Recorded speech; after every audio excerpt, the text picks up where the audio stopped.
ఒక మంచి ఆహార గుణం ఆకుకూర గురించి తెలుసుకోబోతున్నాము.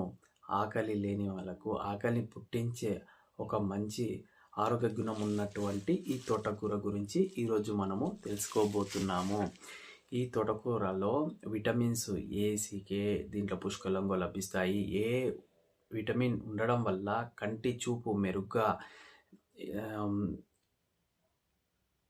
సీనియర్ సిటిజను వాళ్ళకు ఒక వృద్ధాప్యంలో కంటి చూపు సమస్యలు ఉన్నవారికి ఆ విధంగా ఎముకలు దృఢంగా పనిచేస్తాయి.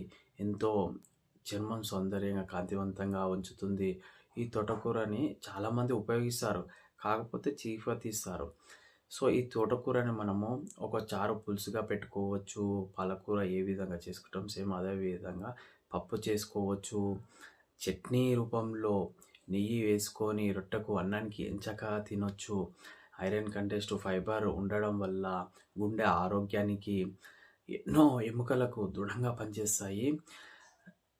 నెక్స్ట్ సెకండ్ పార్ట్లో ఇంకెన్ని వివరాలు తెలుసుకోబోతున్నాము.